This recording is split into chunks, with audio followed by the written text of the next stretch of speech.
What a great night. God is so good all the time. Wow, she's doing like a speech like she won. She didn't win, she lost. If you're the donor class that wants Trump gone, you tell her, thug it out for a few months. I'm going to put some more money in your bank account. You didn't even come close to beating Trump, and you spent like $100 million in TV ad money. Don't mess with the women in America unless you want to get the benefit. The New Hampshire primaries were last night, and it's no surprise that yet again Trump won. But as a matter of fact, this is the first time that a Republican candidate has won Iowa and New Hampshire in the same race. Bet a lot of you didn't know that. Now, before I get into it, I just want to remind all of you to please go ahead and subscribe, share this video, leave a comment, whatever you can do. Nothing makes me happier than to keep bringing you content, and all I ask for in return is your help in building the inverted world community. Every little bit helps. All right, so let's get into it. We have Trump out there making history. He has spent nowhere near the amount of campaign money that Nikki Haley did or DeSantis, who, thank God, has finally dropped out of the race and endorsed Trump. He is still dominant because people want MAGA, and that is no longer up for debate. But for those out there actually supporting Nikki Haley, what these primaries revealed is that her supporters don't actually like her. They're either Democrats, like actual Biden voters, left-leaning independents, or never-Trumpers that just don't want to see Trump in office. Anything but Trump. That was your priority? That's my priority. Is that the biggest reason you supported Nikki Haley? Yeah, I'd say. Because of Donald Trump? Yes, yeah. And I have no problem with the ladies running things. I have one here.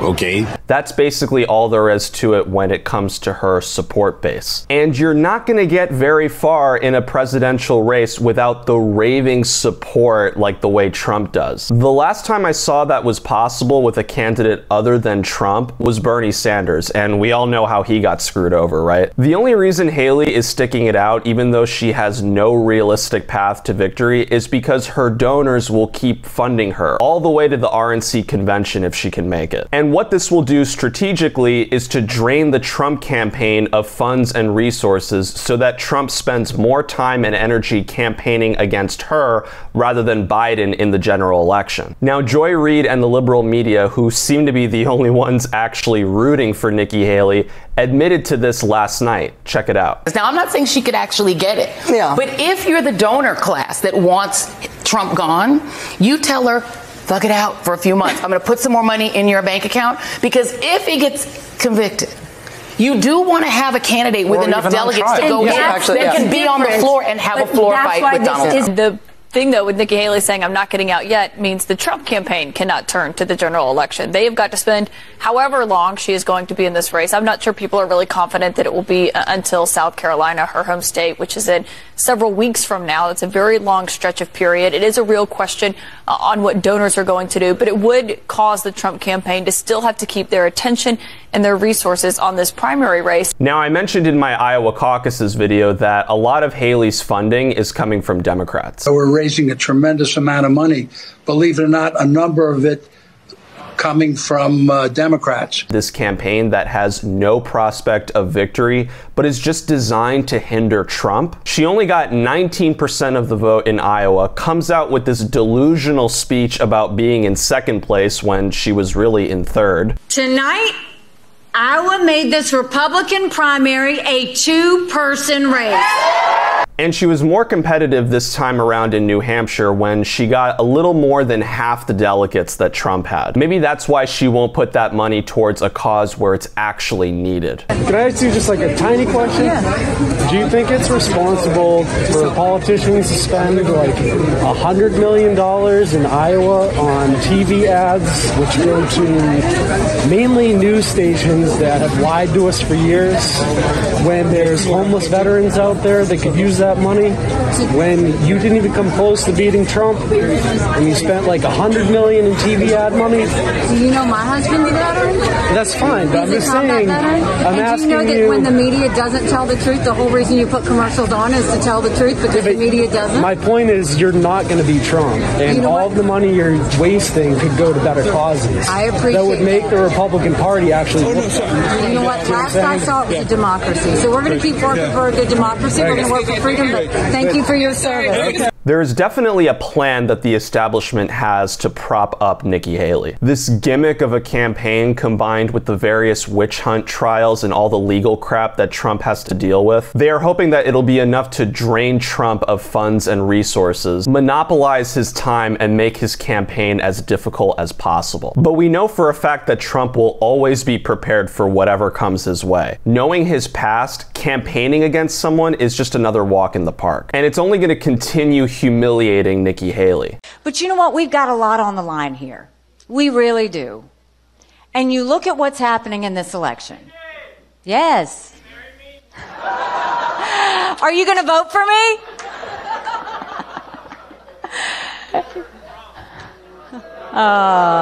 Get out of here. I win.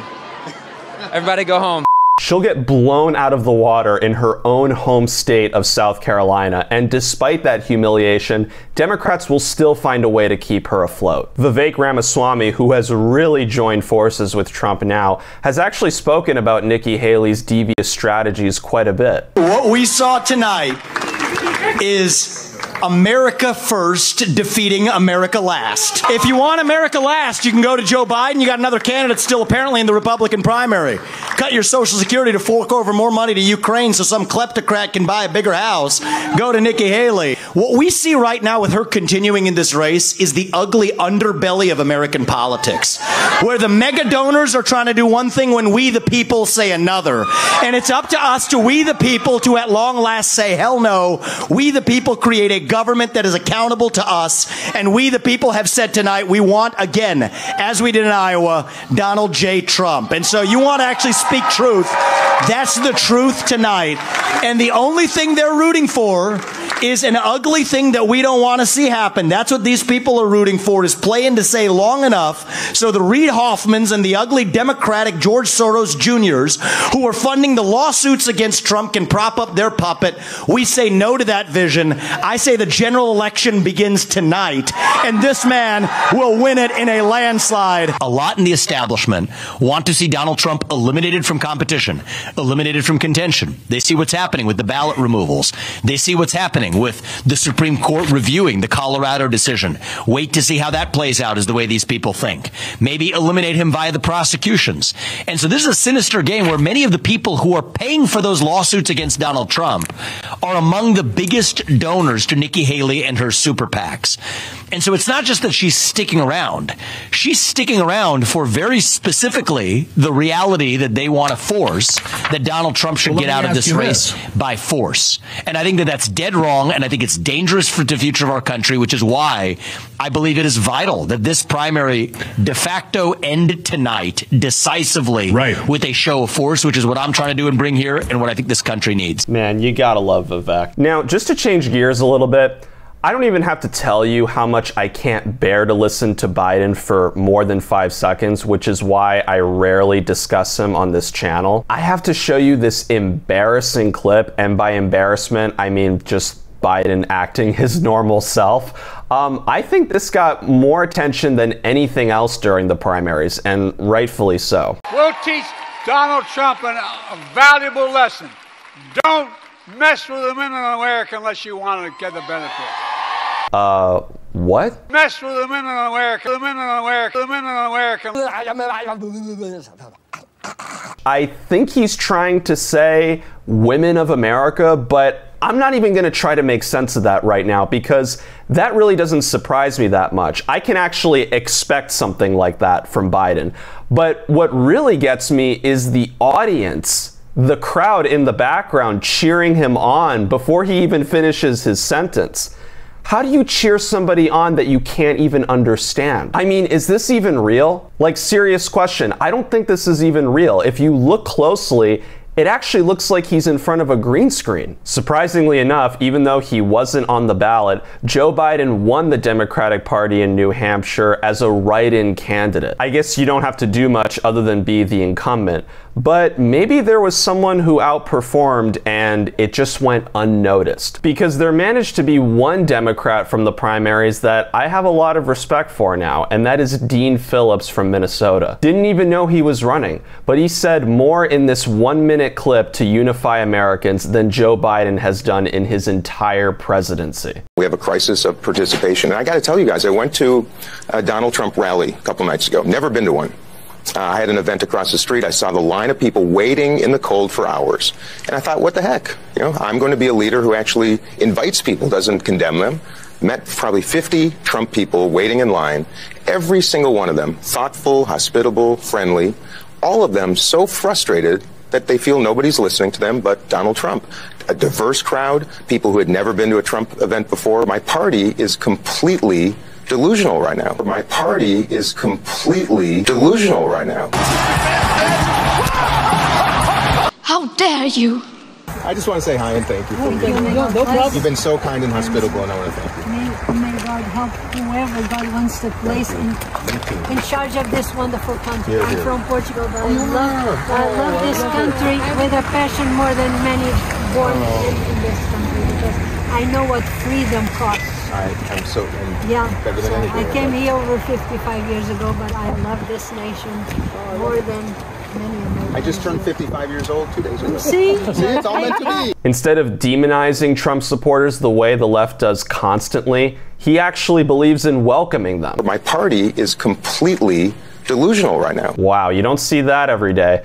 Maybe he'll actually switch his party next year. Anyway, that's all the time I have for today. Let me know what you think in the comments below, and please be sure to like, share, subscribe, and hit that notification bell for more content. Thanks for watching Inverted World.